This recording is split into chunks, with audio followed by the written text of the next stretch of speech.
Good morning guys, maulang umaga sa inyo. So, meron tayo ditong return client from Pangasinan. Actually, kung naalala nyo to, ang history nito, parang nirepair yata to this month lang. So, ang history nito is, pa-check sila sir sa ibang mechanic. Hindi ko na matandaan if sa Pangasinan or dito sa Manila. Pero, ang verdict dito is, babaeng trani.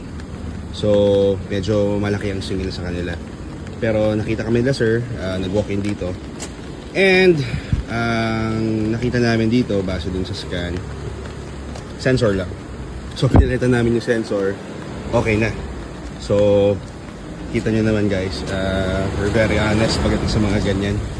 So, and again, bumalik sila sir dito from Pangasinan na, straight from Pangasinan pa to, para lang magpa-PMS sa atin today. Actually, nasuguro pa nga nila sir sa baha. So, hopefully walang nangyaring damage doon sa unit nila. Pero i-check pa rin ni Sir Joseph yan. Yan.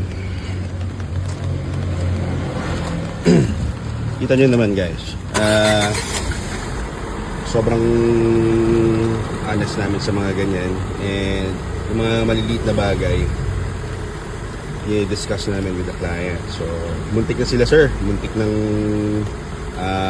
maloko nang dahil lang sa sensor.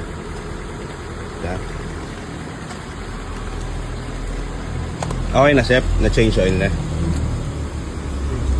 Yes. So pumunta lang sila sir dito para magpa-change oil. From Pangasinan pa to. And medyo baha yung mga nadaanan nila sir. So check lang natin bago sila umalis, biyahe ulit silang Pangasinan. So hopefully walang damage doon sa trani. Pero ang advice kasi namin, since naisulong sa baha, gamitin muna, paandarin muna para lang gumalaw yung sa transmission niya. So for now, wala namang nakikitang signs ng damages. And ayun. Open kami today guys ha. Pwede kayo mag-walking for repair, or if may mga units kayo na gustong i-check or i-test drive, pinaka the best is walk-in lang kayo. So maulang umaga sa inyo ulit. Ingat kayo, stay safe guys. Bye bye.